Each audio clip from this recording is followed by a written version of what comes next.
Hello YouTube, welcome back to this channel. This is Mastat. Hope you guys are enjoying the video so far. Take a moment and hit that subscribe button and that bell so you can be alert when I post a new video. Without any delay, let's get right into it.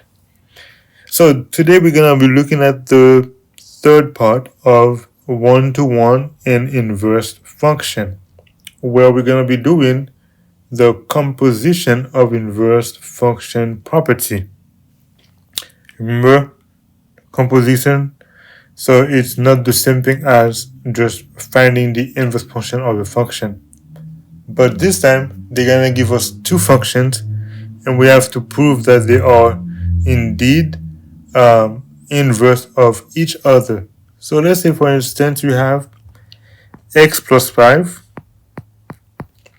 right? You have f of x equals f of plus 5, and you have h of x equals x minus 5.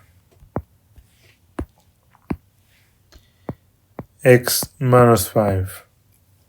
So how are we going to find out if they are actually inverse of each other? Remember when we had the f of x and the g of x, right? You first have to do f of g of x, and then you have to do g of f of x. Right? So you have to do g of f of x.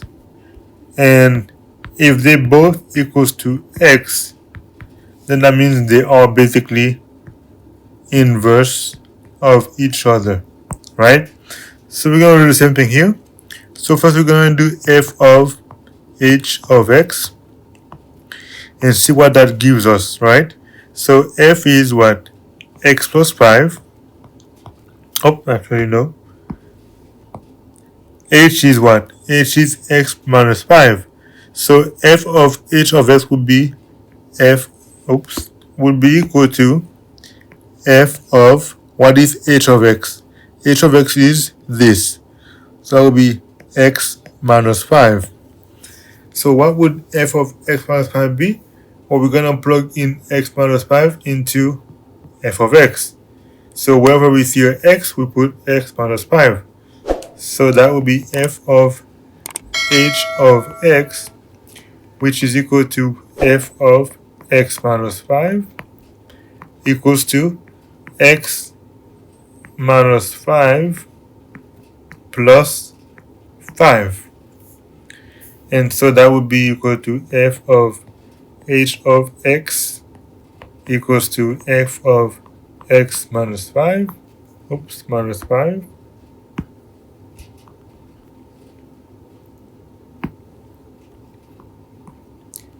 equals to, what is x, that would be equal to x plus 5, x minus 5 plus 5. But it's the same thing, but x minus 5 plus 5. So that equals to x. So we know that f of h of x equals to x. Now how about h of f of x?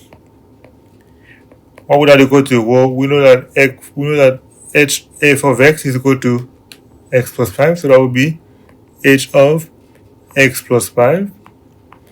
And we know h of x is equal to x minus 5. Wherever we see x, we put x plus 5, so that would be x plus 5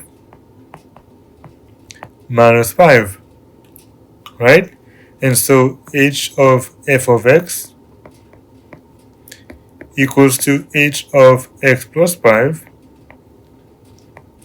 equals to x plus 5 minus 5 is equal to x.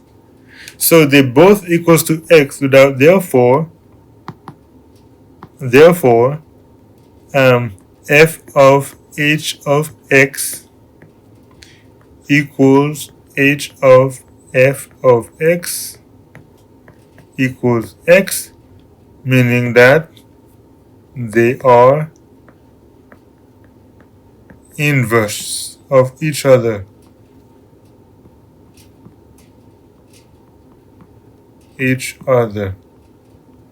Right? So that's the first one. Let's do another one. I don't think we're gonna need to do that many because you guys can see how very simple it is.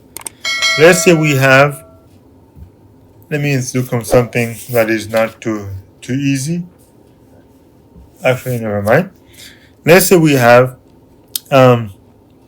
h of x equal to 4x minus 1 minus 1, and we have f of x equals, no, we have g of x,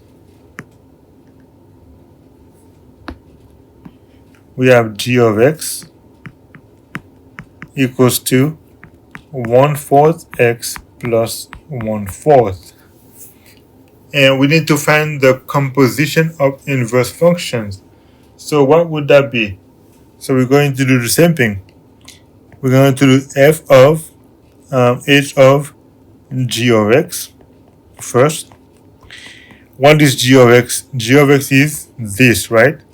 And what is h? H is that. So wherever we're going to have that, we're going to have h of g of x is equal to 1/4 x plus 1/4. But I'm gonna write it in a different way instead. I'm gonna write it as this. Since they have the same base or same denominator, I'm gonna say x plus, actually, you know what? No, I'm gonna keep it the way it is.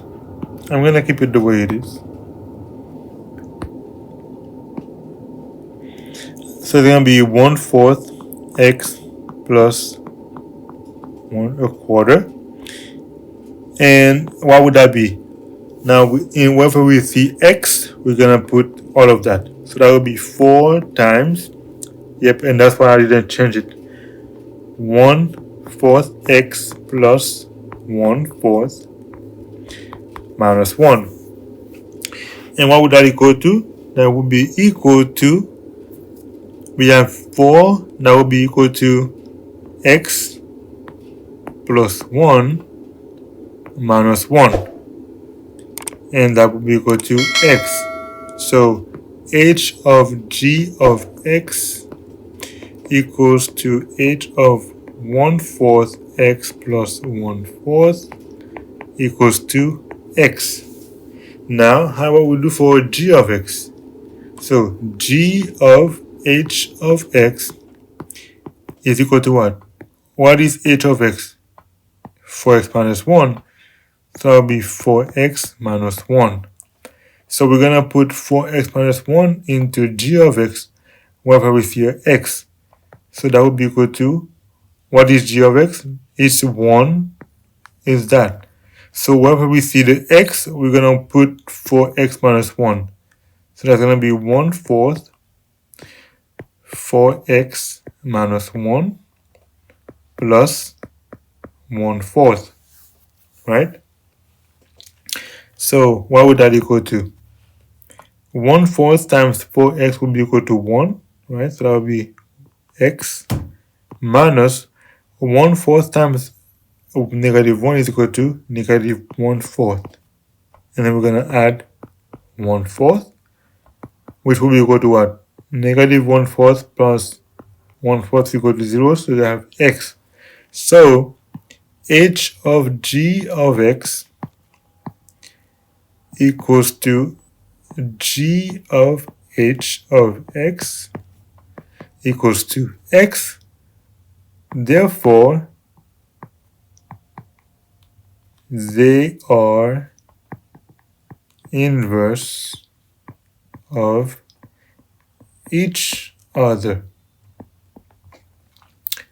And so yes, that's how it is, guys. That's how simple it is. So I hope you guys actually understand how it works. And all you have to do is just plug it in each other into the other one, and you're gonna see if they are actually inverse of each of them. Guys, don't forget, you can hit my Cash App, PayPal, and Zelle. They are all down in the description below. help me out, help Master out, and help me grow this channel to at least 200 subscribers before the end of the year. This is Master. By the way, if you have any questions, don't forget you can ask a question. And if you don't understand, I'll make another video to try to elaborate it more. This is Master. I hope to see you guys again. Until then, Master out.